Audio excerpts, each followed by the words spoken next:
Hello बच्चों, आज की क्लास में हम डिस्कस कर रहे हैं हमारी कक्षा 6 की गणित की वर्कशीट।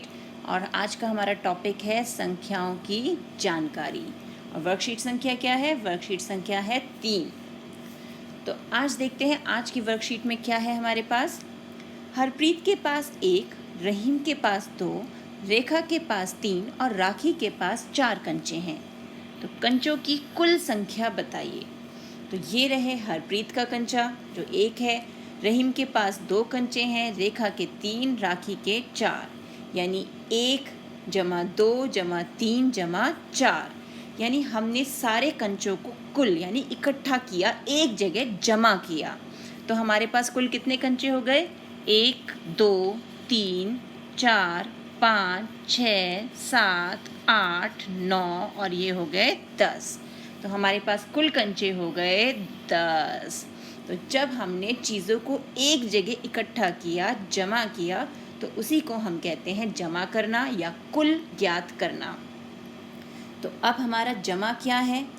जमा का अर्थ है इकट्ठा करना, एक साथ रखना, कुल कितने, कुल जमा या आगे की ओर गिनना। तो जहाँ भी हमारा इन सभी शब्दों में से किसी भी एक शब्द का प्रयोग होगा तो इसका मतलब हमें वहाँ पर संख्याओं को जमा करना है या जोड़ना है। क्या करना है? हमें उन्हें जोड़ना है। तो अब देखें आगे क्या है। अब है कॉलम में लिखें और जमा करें, यानी संख्याओं को उनके उचित स्थान पर लिखना है और जमा करना है। अब यह है 72,956 और 62,450। तो यहाँ ध्यान हमें क्या रखना है कि संख्या के नीचे संख्या लिखना है, यानी ये हमारा इकाई, ये दहाई, ये सैकड़ा, ये हज़ार और ये है 10,000। तो हमने संख्याओं को उन्हीं के कॉलम में लिखा। कॉलम यानी ऐसे, ये हमारे कॉलम हैं, हमने उन्हें उन्हीं के कॉलम में लिखा और जोड़ दिया। 6 जमा 0 6, 5 और 5 10, तो 1 हमारा हासिल पे चला गया। 9 4 13 और 1 14, फिर 1 हासिल गया। 2 और 2 4 और 1 5, 7 6 13। तो ये 13 है, उसमें 3 जो है वो तो इस कॉलम में आएगा और 1 चला जाएगा आगे वाले कॉलम में, क्योंकि हमारे एक कॉलम में 2 अंक नहीं आते। याद है ना?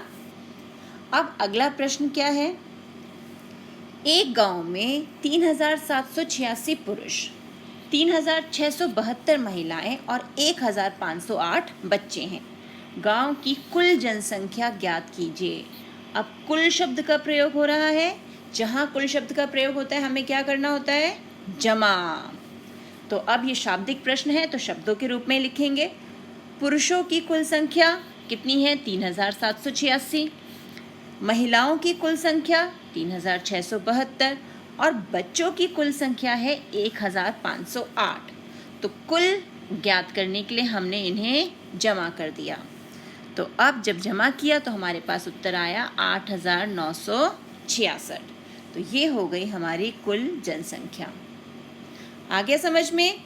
अब देखें आगे क्या है। आगे हैं प्रश्न जो हमें हल करने हैं। तो पहला प्रश्न देखते हैं।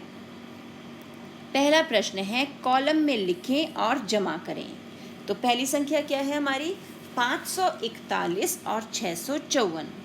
तो बहुत आसान है। ये रहा हमारा 541 और ये रहा 654। इन्हें हम जोड़ देंगे। 4 और 1 5, 4 और 5 9 और 5 और 6 11। तो 11 मैं 1 यहाँ लिखूँगी और 1 अगले कॉलम में ले जाऊँगी, क्योंकि एक कॉलम में एक ही अंक आएगा। अब दूसरा प्रश्न क्या है? दूसरा प्रश्न है 8,541 और 5,487 को हमें जमा करना है। तो यहाँ भी जमा करते हैं। 1 और 7 8, 4 और 8 12। तो 2 यहाँ आया और 1 चला गया हासिल में।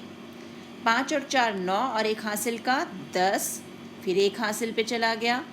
8 और 5 13 और 1 14। तो 14 में 4 तो यहाँ आएगा और 1 चला जाएगा अगले कॉलम में। अब ये दूसरा प्रश्न हल हो गया। अब तीसरा प्रश्न।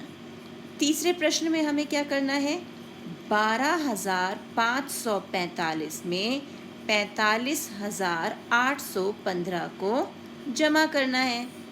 तो इसे भी जमा करते हैं। 5 और 5 10, 0 रख लिया और 1 दे दिया हासिल में। 4 और 1 5 और हासिल का 1 6। अब 5 और 8 13, 13 का 3 यहाँ पर और 1 गया आगे हासिल में। तो 2 और 5 7, 7 और 1 8 और 4 और 1 5। तो यहाँ हमें अगले कॉलम की ज़रूरत ही नहीं पड़ी। तो ये हो गए हमारे तीनों प्रश्न हल। अब देखते हैं अगला प्रश्न क्या है। एक आदमी ने एक पेड़ से 435 आम, दूसरे पेड़ से 450, तीसरे पेड़ से 295 आम तोड़े। तो पेड़ों से तोड़े गए आमों की कुल संख्या ज्ञात कीजिए। हमें आमों की कुल संख्या ज्ञात करनी है। तो कुल का मतलब क्या करना है, हमें जमा करना है। शाबाश। तो अब शाब्दिक प्रश्न है तो शब्दों के रूप में लिखना है। तो कैसे लिखेंगे हम, पहले हम लिखेंगे पहले पेड़ के आम। उसने पहले पेड़ से कितने आम तोड़े वो देखते हैं।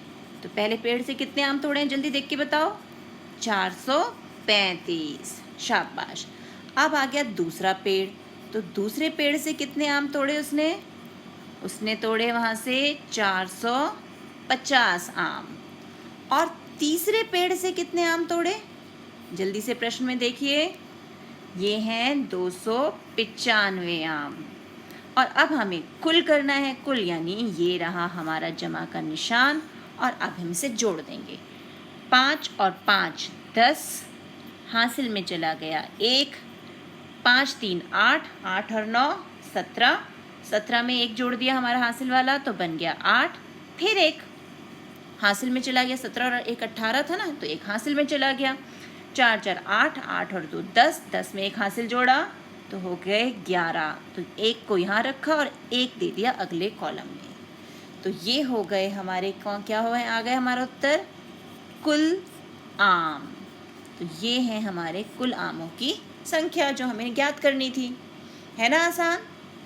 तो इसी प्रकार के और प्रश्नों का अभ्यास कीजिए अपनी NCERT एक्सरसाइजेस से। मिलते हैं एक और वीडियो में, तब तक keep practising and enjoy maths.